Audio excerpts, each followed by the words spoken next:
Hello and welcome to the Friday, September 8th news right here on 18 WJTS. I'm Kaitlyn Neukam reporting.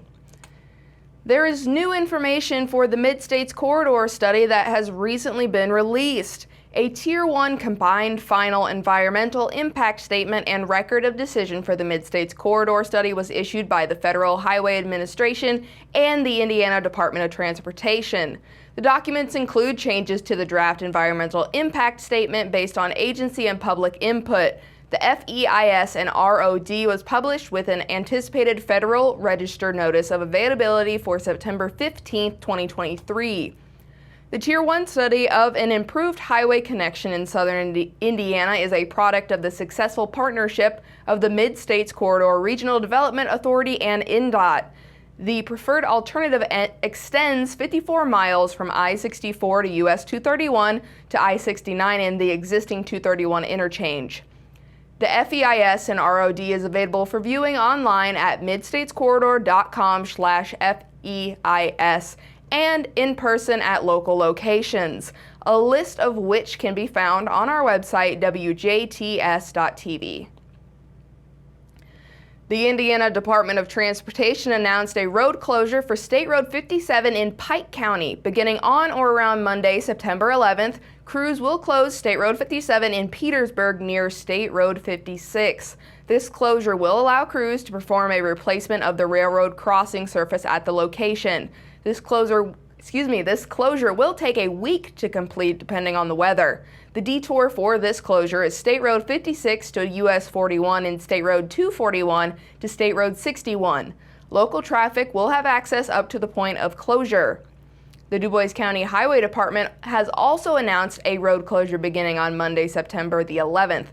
County Road 820 East will be closed for a bridge deck replacement. This closure will occur between 900 East and 175 South and is expected to last 4 weeks, barring unforeseen circumstances and uncooperative weather. The Du Bois County Highway Department asks residents to find alternative routes during this time. 2 suspects remain at large and 21 have been arrested as the result of an extensive LEO operation in central Indiana that uncovered trafficking of fentanyl, methamphetamine, and cocaine, illegal possession of firearms, money laundering, and dog fighting. The efforts of more than 300 federal, state, and local authorities gained probable cause for more than 25 search warrants that were executed on August 31st of this year. Through the execution of those warrants, over 40 firearms were seized, 90 dogs were rescued, cash amounting over $55,000 was received, and excessive quantities of illegal drugs were taken off the streets. According to court documents, several of the apprehended men paid for the cost of the drugs with wire transfers, smuggled the contraband into the U.S. from Mexico, and made transactions with their dealers using Cash App. Through this investigation, authorities discovered a significant dogfighting and illegal gambling ring based in the Indianapolis area, with some members that have been involved in dogfighting incidents since at least 20 years ago. If convicted, each defendant could face up to 5 years in federal prison. The Invasive Species Awareness Coalition of Du Bois County is looking for volunteers to help out at the Ferdinand Folk Festival. They are still needing at least one more volunteer to help with the booth at the Ferdinand Folk Festival on Saturday, September 16th.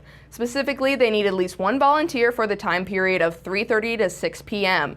This volunteer shift includes helping with taking down the booth. There is no need to be an expert or to be a volunteer. All they need is someone willing to help staff the booth and talk to festival goers about invasive species. Emily Finch will be at the booth and can go over booth materials with these volunteers. While Isaac needs at least one volunteer for the 3:30 to 6 p.m. shift, other shifts are available to volunteer for, including on Saturday, September 16th from 10 to 1 p.m., which includes setting up the booth, and from 1 to 3:30 p.m. To sign up for volunteering, contact Emily Finch at emily.finch@in.nacdnet.net. Mentors for Youth in Du Bois County is inviting the public to attend their evening event on Tuesday, September 12th at 6 p.m. at the St. Benedict Brew Works in Ferdinand.